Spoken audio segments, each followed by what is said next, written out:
நிமிடத்துக்கு நிமிடம் மாறி மாறி பேசுகிறதுல நிலா கில்லாடியா இல்லை ஏதோ ஒரு சூழ்நிலையால் இப்படி சொல்கிறாங்களா, இல்லை பெண்களோட சுபாவம் அப்படிங்கிறதுனால இவங்க அப்படி பேசுகிறாங்களா, இல்லை கதையோட திருப்பு முனைக்கா அப்படிங்கிறத கமெண்ட் பாக்ஸில் தெரிவித்து கூடவே ஒரு லைக்கை போட்டு சப்ஸ்கிரைப் பண்ணிடுங்க. உங்கள் பொண்ணான கையால் ஒரு ஆதரவு கொடுங்க ஃப்ரெண்ட்ஸ்.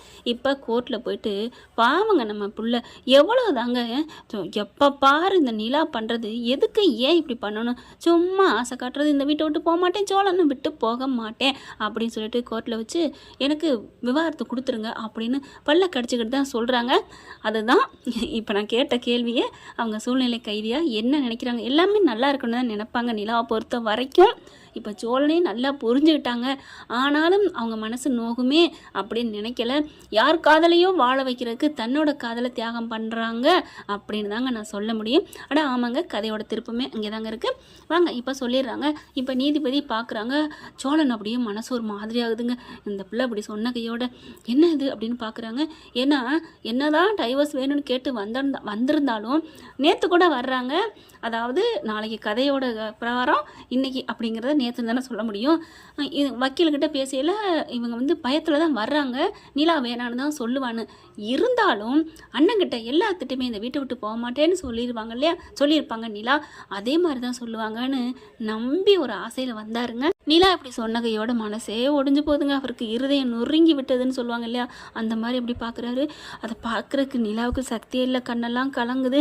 அதுக்கப்புறம் சரிங்க இப்போ இதுக்கு ஒரு முடிவு கொடுத்துருங்க அப்படின்னு சொல்லிட்டு இந்த வக்கீலம்மா சொல்கிறாங்க. நீதிபதியும் அடுத்த வாரம் உங்களுக்கு தீர்ப்பை நான் சொல்லிடுறேம்மா, உங்களுக்கு நல்லது ஒரு முடிச்சிடறோம், இதுக்கு மேலே நாங்கள் என்ன பண்ணுறது, கவுன்சிலிங்கை 7-8 வாட்டி வச்சாச்சு, அதனால் அடுத்த வாரம் உங்களுக்கு என்ன தீர்ப்பு சொல்லப்படும்னு சொல்லிடுறாங்க நீதிபதி.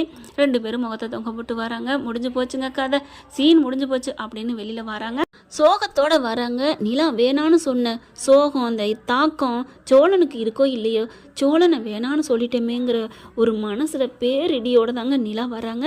அப்படியே வண்டியில் ஏறி உட்காந்துட்டு வராங்க. பிரிகிறோன்னு சொல்லிட்டு சேர்ந்தே வர்றாங்க. இதுதான் விதின்னு சொல்கிறது. 2 பேர் வீட்டுக்கு வராங்க. சேரன் சந்தோஷமாக இருக்கார். என்னப்பா எல்லாத்தையும் முடிச்சாச்சுல, இனிமேல் கோர்ட்டுக்கு போக வேண்டிய அவசியம் இல்லைல்ல அப்படிங்கிற சோழனுக்கு கத்தணும் போல இருக்குங்க. எல்லாத்தையும் முடிச்சாச்சு, அதான் சொல்லிட்டாங்களே, அதெல்லாம் முடிஞ்சு போச்சு, இனிமேல் கோர்ட்டுக்கு என்ன போகணும் அப்படின்னு கத்தணும்னு நினைக்கிறாங்க. ஆனால் வேணாம், அவன் மனசை நோகடிக்க வேணாம், அவன் மனசில் இஷ்டம் இருந்தால் சொல்லியிருப்பா. ஆனாலும் இப்போ ஏதோ ஒரு சோகத்தோடு இருக்கா, ஏதோ ஒரு காரணம் இருக்குது, அவளே சொல்லட்டும் அப்படின்னு சோழன் ஒன்றுமே சொல்லாமல் உள்ளுக்க போகிறாரு. நீலா கிட்ட எப்படி படுத்து எடுக்கிறாரு பல்லவன். அண்ணி என்ன நீ சொன்னீங்க அப்படிங்கிற பாண்டியன் சேரன் எல்லாருமே கேட்குறாங்க. அவங்க அப்பாவே வந்துடுறாரு. என்னப்பா என்ன ஆச்சு அப்படின்னு ஒரே பதறத்தோடு வராரு. என்னடா ஆச்சு அப்படிங்கிற நீலா எல்லாம் முடிஞ்சிருச்சுண்ணா அப்படிங்கிறாங்க. என்னம்மா கேஸெல்லாம் முடிச்சாச்சுல, டைவர்ஸ்லாம் இல்லை அப்படின்னு சொல்ல அப்படியே வேகமாக கிழிச்சாங்க அப்படின்னு சொல்லுவாங்கல்ல, அந்த மாதிரி வராரு சோழன். எல்லாம் முடிஞ்சு போச்சுன்னே, முடிஞ்சிருச்சு, டைவர்ஸ் இனி அடுத்த வாரம் கொடுத்துருவாங்க. என்னம்மா சொல்கிற, என்ன சொல்கிறான் அவன், லூசு பையன் என்ன சொல்கிறான், நான் லூசு பையன் தான் எல்லாரும் என் தலையில் மிளகா அரைக்கிறீங்க, அதில் நிலா மட்டும் என்ன அரைச்சிட்டு போட்டும், வா நிலா போ நிலான்னு கூப்பிடு, ஒருமையில் கூப்பிடு, இந்த வீட்டை விட்டு போக மாட்டேன், உன்னை விட்டு போக மாட்டேன், சோழனை விட்டு போக மாட்டேன், இந்த வீடு தான் எனக்கு எல்லாம் சொர்க்கம் அப்படி இப்படின்னு சொல்லிவிட்டு இன்னைக்கு பழையது கதவத்திரடின்னு ஒன்று சொல்லுவாங்க, அந்த மாதிரி கோர்ட்டில் வச்சு நல்லா வச்சு செஞ்சிருச்சுமா உங்கள் தொங்காச்சி அப்படின்னு சொல்ல அவங்களுக்கு நிலாவுக்கு கஷ்டமாக இருக்குது. சோழா ப்ளீஸ் அப்படிங்கிறாங்க. போதுமா, நீங்கள் மறுபடியும் நல்ல பிள்ளையாக மருந்து கொடுக்க வேணாமா, குத்துறதையும் குத்துவீங்க, அப்புறம் மருந்தும் தடவுவீங்க, சரி மருந்து தடவுறீங்களேன்னு எதமா இருக்கேல பாலான்னு இன்னொரு இடத்துல குத்துவீங்க, அப்புறம் அந்த வலிக்கு மருந்து தடவுவீங்க, எதுக்குங்க நீங்கள் குத்தவும் வேணாம் மருந்து தடவும் வேணாம் அப்படிங்கிற என்னடா நடந்துச்சு அப்படின்னு கேட்க நடந்ததெல்லாம் சொல்கிறாங்க. அப்படியே உட்கார்றாரு சேரன். என்னப்பா ஏன்ப்பா, நான் நேற்று கூட கேட்டேனேப்பா, நாளைக்கு கோர்ட்டில் நாங்கள் முடிச்சுக்கிட்டு வந்துடுவோம், நான் ஏன் சோழனை விட்டு போகணுன்னு சொன்னியப்பா, என்னென்ன சொல்கிற அப்படின்னு சோழன் உட்காந்துருந்தவர் அங்கே இப்படி கோவிச்சிட்டு போனவர் வேகமாக எந்திரிச்சு திரும்பி வராரு. என்னது நான் போக மாட்டேன்னு சொன்னாலா, என்னண்ணே அப்படிங்கிற அண்ணே அப்படிங்கிறாங்க. நீ சும்மா இருப்பா சோழா, நம்ம நிலா சொன்னிச்சுப்பா, நான் சோழனை விட்டு கண்டிப்பாக போக மாட்டேன், சோழன் தான் என் புருஷன், இந்த வீடு தான் எனக்கு எல்லாம் அப்படின்னு நேற்று வரைக்கும் சொன்னிச்சுப்பா, எப்படி அப்படிங்கிற நிலா அப்படின்னு திருப்புறாரு. என்ன நிலா சொல்லு நிலா, என்ன நேற்று வரைக்கும் சொல்லிட்டு இன்னைக்கு ஏன் சொல்லணும், என்னை விட்டு நீ இருந்துருவியா சொல்லு அப்படிங்கிற அப்படியே சோழனை மார்பில் கட்டிக்கிட்டு அழுகுறாங்க. என்னால் இருக்க முடியாது சோழா, நான் எப்படி உன்னை விட்டு நான் இருப்பேன், முடியாதுதான், அப்புறம் ஏன் இப்படி வார்த்தை சொன்னேன், இல்லை ஒன்றும் இல்லை அப்படின்னு சொல்லி மறுபடியும் அழுப்புறாங்க. நான் போயிடுவேன், அடுத்த வாரம் போயிடுவேன், வேணாம் விடுங்க, என்னை எதுவும் கேட்காதீங்க. பாண்டி பார்க்குறாரு. இங்கே பாருங்க, சும்மா மாற்றி பேசாதீங்க, நேற்று சொல்லியிருக்கீங்க அண்ணன்ட்ட இந்த வீட்டை விட்டு போக மாட்டேன்னு அப்புறம் இன்னைக்கு போயிட்டு எனக்கு விவாகரத்து வேணும்னு சொல்லிங்க சொல்லுங்கள் சொல்லுங்கள் அப்படிங்கிறாங்க.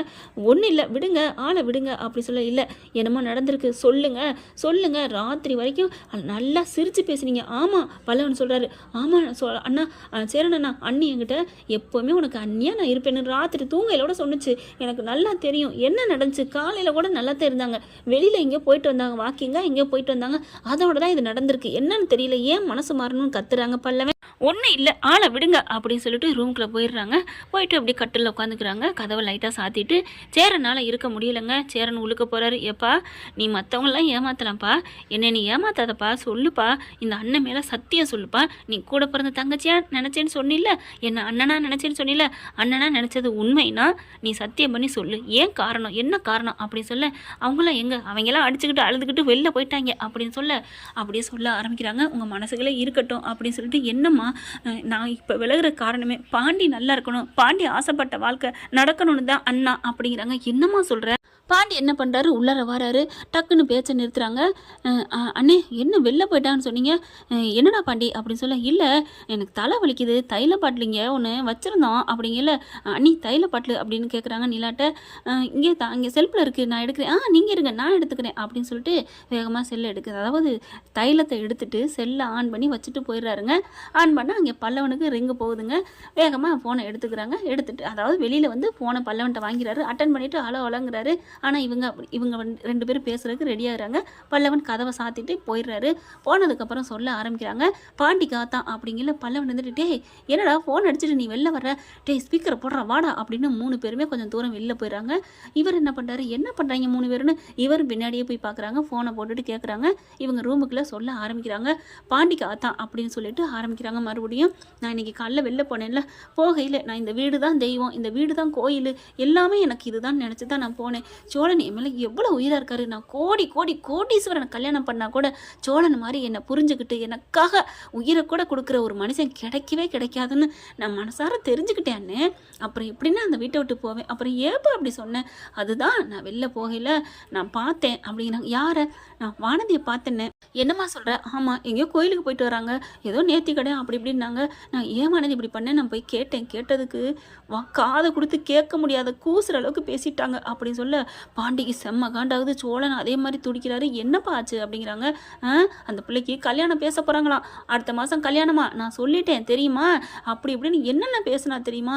என்னம்மா சொல்கிறேன். ஆமாம் அதுக்கு நான் எவ்வளோ கெஞ்சனே. ஏன் வானதி இப்படி பேசுகிறீங்க, அப்படிலாம் பேசாதீங்க வானதி, பாவம் இல்லையா பாண்டி உங்கள் மேலே உயிராக இருக்கிறேன். என்ன உயிராக இருக்காரு, எல்லாம் சும்மா, எல்லாம் எங்கள் கல்யாணம் நான் இந்த மாதிரி முடிவெடுத்தது காரணமே நீங்கள் தான், உங்களால் தான். என்ன வானதி சொல்கிறேன். ஆமாம் எதுக்கு எடுத்தாலும் சும்மா சொம்பு தூக்கி மாதிரி உங்களையே தூக்கி தூக்கி தலையில் தூக்கி வச்சு கொண்டாடுறீங்க. ஆவுன்னு அவங்களே பாராட்டுறீங்க. நான் ஒரு தோசை சுட்டாங்க கூட எவ்வளோ அக்கறையாக வந்து சுட்டா, இது என்ன ஒரு தோசையா, தூ தூ தூ வாயில் வைக்க முடியல அப்படி இப்படின்னு திட்டுறாங்க வைக்கிறாங்க. எனக்கு பிடிக்கல பாண்டி வேணாம். நீங்கள் அந்த வீட்டில் ஃபேக் கல்யாணம் பண்ண உங்களுக்கே இந்த மாதிரி அதுனா நாளைக்கு உங்களை விட மாட்டேன்னு சொல்லி வச்சுக்குவாங்க. அந்த பாண்டியை நினச்சாலே எப்போ பாரு நிலா நிலா நிலா நிலா நிலான்னு சோறு ஊட்டுற மாதிரி அம்மாவுக்கு ஊட்டுற மாதிரி. உங்களே சொன்னேன் என்ன அர்த்தம், அதான் அவன் வேணான்னு முடிவு பண்ணிட்டேன். நான் அவனுக்கு டார்ச்சரான். இல்லை வானதி அப்படிலாம் சொல்லாதீங்க. என்னங்க சொல்லாதீங்க, சொரக்காய்க்கு உப்பு இல்லைன்னுட்டு அங்கே தான் நீங்கள் இருக்க போகிறீங்க, அப்புறம் அப்படி நான் வாழ முடியும் அப்படி சொல்ல. அப்போ நான் அந்த வீட்டை விட்டு போயிட்டா நீ வானதி பாண்டியை கட்டிக்குவியா அப்படின்னு கேட்டேன். நான் அவகிட்ட கேட்டேன். அதுக்கு அவள் சொன்னா, நீங்கள் போனால் மட்டும் அவன் உடனே என்னை வந்து தாங்கிடுவானா, நீங்கள் போனதுக்கும் நீ தாண்டி காரணம் அப்படின்னு சொல்லுவான். இல்லை நான் எனக்கு பிடிக்கலன்னு டைவர்ஸ் வாங்கிட்டு போயிடுறேன் அப்படின்னு நான் வானதிட்ட சொன்னேன். அப்படி ஒரு வேளை நடந்தா அவன் வந்து பாண்டி என் காலில் விழுந்து மன்னிப்பு கேட்டு எங்கள் அண்ணி வீட்டை விட்டு போயிட்டாங்க, நீ வா நீ தான் எனக்கு எல்லாம் அப்படின்னு அவன் சொன்னால் ஒரு வேளை பரிசீலிக்கிறேன். ஏன்னா எங்கள் அப்பா மட்டும் நான் சொன்னால் அவங்க என்னை மீற முடியாது. அந்த கல்யாணம் எவ்வளோ பேசி எந்த லெவலுக்கு போனாலும் அதை உடனே கேன்சல் பண்ணிடுவேன். இதை வேணால் செய் அப்படின்ட்டு போயிடுறாங்க வானதி. இதை அப்படியே சொல்கிறாங்க. இது நடந்ததுனால தான், நம்ம இருக்கனால தான் பாவம் பாண்டியோட லைஃப் போகுது. லவ் பண்ணவங்க பிரியக்கூடாதுன்னு அதனால தானே நான் வந்து கோர்ட்டில் வந்து அப்படி சொன்னேன் அப்படின்னு அப்படியே தேமி அழுக. எல்லாத்தையும் கேட்டு 3 பேர் அந்த ஃபோனோட ஓடுதுங்க. இவரும் பின்னாடி திரும்பினா இவர் அப்படி நிற்கிறாரு. இவர் நின்று போகிறாருச்சா அப்படின்னு ஓடிதுங்க 3 ரூமுக்குள்ளே போக. இவர் நானும் வரேன்டா அப்படின்னு போகிறாங்க. கதவை டமான்னு உடைக்க டக்குன்னு இதுங்க என்ன பண்ணுது, அதாவது பேந்த முழிப்பாங்க இல்லையா, செந்தில் சொல்லுவார்ல கவுண்டமணி, செய்கிறதையும் செஞ்சு விட்டு பாரு, திருவிழாவில் காணாமல் போன பிள்ளை மாதிரி முழிக்கிறத திருன்னு அப்படிங்கிற மாதிரி முழிக்கிறாங்க. சூப்பர் அண்ணி, சூப்பர், சப்பாஸ் அப்படிங்கிறாரு. பாண்டி கையை தட்ட சோழன் அதே மாதிரி அப்படியே பார்க்குறாங்க. என்ன என்ன ஒட்டின்னு கேட்டாங்களா அப்படிங்கிற மாதிரி பார்க்க, இல்லையே வெளில போயிட்டாங்களே, கதவை சாத்திட்டு தானே போனாங்க அப்படின்னு நினைக்கிறாங்க. அதுக்கப்புறம் அப்படி பார்க்குறாங்களா, எப்படிங்க எப்படிங்க ஏங்க இப்படி என்ன, நான் போய் அவள் காலில் விழுந்து மன்னிப்பு கேட்கணுமா எனக்காக அப்படிங்கல, எப்படி உங்களுக்கு தெரியும், எப்படி தெரியுமா அப்படின்னு பல்லவன் ஃபோனை காமிக்கிறாங்க. பார்த்தீங்களா அப்படின்னு சொல்லிட்டு, பாண்டி ஓ நம்பரு இதோ ஏன் ஃபோனு கையில் நான் எடுக்க வந்தேன்னு நினச்சிங்களா, நீங்கள் இந்த மாதிரி எங்கள் அண்ணன்ட்ட உண்மை சொல்லுவீங்கன்னு தெரியும், அதனால தான் ஃபோனை வச்சுட்டு போனேன் அப்படின்னு ஃபோனை காமிக்கிறாங்க. அப்படியே ஆடி போகிறாங்க. இல்லை பாண்டி அது வந்து அட சும்மா நிறுத்துங்க, ஒருத்தவங்களை நோகடிச்சிட்டு இன்னொருத்தவங்க வாழ்கிறது வாழ்க்கையா? இல்லை பாண்டி லவ் பண்ணவங்க பிரியக்கூடாது, அதுதான் நானும் சொல்கிறேன், லவ் பண்ணவங்க பிரியக்கூடாது. சோழன் அண்ணா உங்களை அவ்வளோ உயிராக லவ் பண்ணுறாரு, அதை விட நீங்கள் லவ் பண்ணுறீங்க, நீங்கள் மட்டும் அதுவும் கல்யாணத்தில் கூடின லவ் பிரியலாம், நாங்கள் இன்னும் கல்யாணமே பண்ணலை, காதலே இருக்கான்னு தெரியல, ஒட்டிக்கிட்டு தான் கொட்டிக்கோ தொட்டிக்கோன்னு இருக்குது, அவள் என்னை புரிஞ்சவளாக தான் இப்படியா பண்ணுவா. இப்போ நீங்கள் முடிவெடுத்தீங்க பாருங்கள், இந்த வீட்டையும் என்னையும் எங்களையும் புரிஞ்சதுனால நம்ம இந்த வீட்டை விட்டு போனால் இவங்க நல்லா இருப்பாங்கன்னு நினச்சிங்க பாருங்கள், இதுக்கு பேர் தான் நீ புரிதல். ஆனால் அவள் எந்த புரிதலுமே இல்லாத அவள் இந்த வீட்டுக்கு வந்து அவனால் நான் நல்லா வாழ்ந்துருவேனா, இல்லை எங்கள் கூட எல்லாரும் ஒன்றா சேர்ந்து வாழ விட்டுருவாளா, அவள் இப்போவே வேற வீடு பார்க்கணுங்கிறா, என்ன நினச்சிட்ருக்கீங்க அப்படிங்கிறாங்க. சோழன் கத்துறாரு, ஏனிலா ஏனிலா இப்படி பண்ண முடிவெடுத்த, இங்கே பாரு உன்னை உன் மேலே இப்போ நீ என்ன லவ் பண்ணுறேன்னு சொல்லிட்ட, இனிமேல் நான் உரிமையோட பேசலாம், உன்னை அரைஞ்சிருவேன் தெரியுமா அப்படின்னு ஓங்குறாரு சோழன். அப்படி நிலா பார்க்குறாங்க, ஆனால் கோவிக்கலைங்க, ஏன்னா உரிமையானவங்க அடிப்பாங்களாம், அந்த ஒரு ஆசையில் அன்பில் அடிக்கிற கை அணைக்குன்னு சொல்லுவாங்க இல்லையா, அந்த அன்பில் ஓங்குற அறை வந்து வேறு, அதாவது அதிகாரத்தில் ஓங்குற அறை வேறேன்னு சொல்லுவாங்க. அது கரெக்டாக இல்லை, எனக்கு கமெண்ட்ஸில் சொல்லுங்கள் ஃப்ரெண்ட். இப்போ சேரன் பார்க்குறாரு, சோழன் சொல்கிறாரு, இங்கே பாருடி எந்திரி அப்படிங்கிறாரு. நிலா எந்திரிச்சு நிற்கிறாங்க, பக்குன்றது பாதி உயிர் போயிடுது இவங்க கேட்ட கையோடைய. இப்போ நிலாவை பிடிச்சி எரிக்க கட்டி பிடிச்சிடுறாரு. யார் நிற்கிறாலும் பார்க்கல. நிலா உன் மனசில் இருக்க இன்றைக்கி தாண்டி நீ தெளிவாக கேட்டிருக்கேன், இனிமேல் எவன் உலகமே இடிஞ்சாலும் சரி உடனே இதுக்கு நான் விடணும், அதெல்லாம் முடியாது. டே தம்பி அப்படின்னு சொல்லிட்டு பார்க்குறாரு, நீ சொல்லுடா உன் காதலுக்கா இப்போ பிரியணுமா அப்படிங்களா, அண்ணே வேணாண்ணே, அண்ணி மாதிரி தங்க விற்கிறாங்க, நம்ம வீட்டுக்கு வேணுண்ணே, உனக்கு வேணுமா இல்லையா, நம்ம வீட்டுக்கு வேணும் அப்படி சொல்கிறா தம்பி அப்படின்னு சொல்லிட்டு அப்படியே இருக்க கட்டி பிடிக்கிறாரு. நிலாவால் ஒன்றும் பண்ண முடியல, ஐயோ எல்லாரும் இருக்கா விடுங்க அப்படின்னு சொல்லல. இவர் என்ன பண்ணுறாரு, அவங்க அப்பா வராரு, நீ ஏப்பா விட சொல்கிற, டே சோழா இருக்க கட்டி பிடிடா, அவள் நம்ம வீட்டு கொலை விளக்குடா, கை விட்டுறாதடா, இருக்க பிடி அப்படிங்கல, சூப்பர்ப்பா அப்படின்னு இருக்க கட்டி பிடிக்கிறாங்க. அவ்வளோ ஒரு சந்தோஷம். ஏங்க நிலா இதை சொன்னீங்களே இப்போ ஆச்சும் அப்படின்னு சொல்லிட்டு அப்படியே ஒரு மாதிரியாக நிலா பார்க்குறாரு. பாண்டியனும் பேசுகிறாங்க. சேரன் ஏப்பா அப்படி அப்படின்னு சொல்லிட்டு இருக்கல. அடுத்து பார்க்குறாங்க, எங்கே பாண்டியை காணோம் அப்படின்னு திரும்ப பாண்டி வேகமாக போயிட்டுருக்காரு. ஐயோ பாண்டி பாண்டியன் எல்லாரும் ஓடி வராங்க. போகாத போகாத பாண்டி, சும்மா இருங்க நீ, நான் எப்படி விடுவேன், அவள் இந்த மாதிரி பேசியிருக்கா, நான் விட்டுருவேனா, ஐயோ பாண்டி ப்ளீஸ் ப்ளீஸ் அப்படிங்கிற. பல்லவன் என்ன பண்ணுறாரு, என்னென்ன அவங்க சொன்ன வானதி சொன்ன மாதிரி காலில் விழுந்து மன்னிப்பு கேட்க போறியா, அடே ஆரம்பிச்சேன் இவன் கல்யாணத்துக்கு முன்னாடி என்னை ஆட்டி படைக்கிறா, அவள் ஒரு மனுஷன்ட்டு, சேச்சா அன்புக்கும் அதிகாரத்துக்கும் அன்புக்கும் நமக்கு வித்தியாசம் தெரியணும்டா, அவள் எல்லாத்தையும் ஒன்றா நினச்சிட்டு இருக்கா, அவள் மேலே காதல் இல்லாமல் நான் நைட்லாம் தவிச்சேன்டா, அவளை விட்டு நான் எப்படி இருப்பேன்னு. ஆனால் அவள் என் காதலை புரிஞ்சுக்கலடா, காதல் வேற மரியாதை வேற, அதை அவள் புரியலடா, நான் நிலானி மேலே வச்சிருக்கிறது மரியாதைடா, ஆனால் அவள் ஏன்டா மரியாதை பாசம் இதெல்லாம் வேற, காதலுங்கிறது வேற, அது ஒருத்தவங்க மேலே புருஷன் மேலே பொண்டாட்டி மேலே அவ்வளோதான் வரும். இவன் ஏன் புரிஞ்சுக்கல, நான் அவளை விட மாட்டேன், நம்ம குடும்பத்தை நம்ம அண்ணியை பேசுறதுக்கு அவ யாரு அப்படின்னு வேகமாக கிளம்ப. டே பாண்டி வேணா நீ எவ்வளோ தடுக்கிறாங்க, முடியவே முடியாதுன்னு சொல்லி வேகமாக கிளம்புறாரு. இப்போ என்ன பண்ணுறதுங்கல, நிலா என்ன பண்ணுறாங்க, போங்க சோழா அப்படிங்கிறாங்க. விடுப்பா அவன் போகட்டும், அவன் கேட்டுட்டு நீயோட முடிச்சுட்டு வரட்டும் அப்படிங்கிறாங்க. நேராக இங்கே என்ன பண்ணுறாங்க, இங்கே பாண்டி போகிறாரு. ஏய் வானதி வானதி அப்படின்னு கேட்கல, குரல் கேட்குது. ஆஹா என்ன டைவர்ஸ் கேஸ் முடிஞ்சிருச்சோ, அவன் வீட்டை விட்டு போகிறேன்ட்டாளா, பாண்டி என் காலில் விழுந்து மன்னிப்பு கேட்க வரானா அப்படின்னு வேகமாக வர, என்னடி பண்ணி வச்சிருக்கிற மாதிரி முறைச்சி பார்த்துட்டு நிற்க, என்ன பாண்டி மன்னிப்பு கேட்க வந்தியா, இந்தா காலில் விழுந்து மன்னிப்பு கேளு அப்படின்னு சொல்ல, மன்னிப்பு கேட்கணுமாடி மன்னிப்பு அப்படின்னு சொல்லிட்டு கீழே குனிகிறாரு. குனிஞ்சு அப்படியே காலில் டமால்னு தூக்கி போட அம்மானு கீழே விழுகிறாங்க. அப்பாடின்னு தொப்புக்கடின்னு, அட பாவி என்னடா பண்ண என் பிள்ளை அப்படின்னு ஓடி வர மாதிரி கற்பனை பண்ணுறாரு. ஆனால் பொண்ணு மேலே கை வைக்கிறது தப்பும்பாங்க, நம்ம கால் வைக்கிறது தப்பு அப்படின்னு நின்றுறாரு. என்ன மன்னிப்பு கேட்கலையா, இந்தா கால் பிடி மன்னிப்பு கேளு. அப்போ இந்த மாதிரி பொண்ணை தாராளமாக வாரி விடுறதுல தப்பே இல்லை தானே ஃப்ரெண்ட்ஸ். ஆனால் அதை செய்யலை பாண்டி, நல்ல மனுஷன். நான் சொல்லியிருக்கேன் இந்த வீட்டில் 4 பேரில் பாண்டி பொறுமை எல்லாத்துலேயுமே ஒவ்வொரு நாடகத்தில் ஒரு கரெக்டான கண்ணியமானவங்கன்னு இருப்பாங்க. மெட்டி ஒளின்னு ஒரு நாடகம் நீங்கள் பார்த்தீங்கன்னா லீலா கேரக்டர் 5 பேரில் சரோவை நிறைய பேருக்கு பிடிக்குன்னு சொல்லுவாங்க. ஆனால் லீலாங்கிற கேரக்டர் செம்ம போல்டான, அதாவது ஒரு கரெக்டான பர்சன் அப்படின்னு சொல்லலாம். அதே மாதிரி இந்த நாடகத்தை பொறுத்த வரைக்கும் பாண்டி தாங்க 4 பேர்த்துலேயும் ஒரு கரெக்டான ஆள். ஆனால் அந்த ஆளையே இவ பிடிக்கல, இவளுக்கு தான் நஷ்டம். இப்போ வந்து அவர் இங்கே பார் நீ என்ன நினச்சிட்டு இருக்க? என் அண்ணி வீட்டை விட்டு போனா அதுக்கப்புறம் நீ எனக்கு வாழ்க்கை கொடுப்பியா? அதுவும் நான் காலில் விழுந்தா சொல்லிட்டாளா? என்னம்மா அவன் நல்லவ அப்படி இப்படின்னு உத்தம். வா என் மூடு. நிறுத்துறா. இப்போவும் அவளை தானே பெருசுன்னு சொல்ல வந்திருக்க. இந்தா உங்ககிட்ட நான் சொன்னதை போட்டு கொடுத்துருக்காளே, ஒரு நாள் கூட முடியலை, போட்டு கொடுத்துட்டா. அவன் நல்லவளா நல்லவளா, நான் அந்த வீட்டுக்கு வந்தாலும் இப்படி தான் சிண்டு முடிவா அப்படின்னு சொல்ல, அடைச்சி அவங்களாம் ஒன்றும் சொல்லலடி. அப்புறம் அப்படி உனக்கு தெரியும். இங்கே பார், எப்படி எனக்கு தெரிஞ்சிச்சு.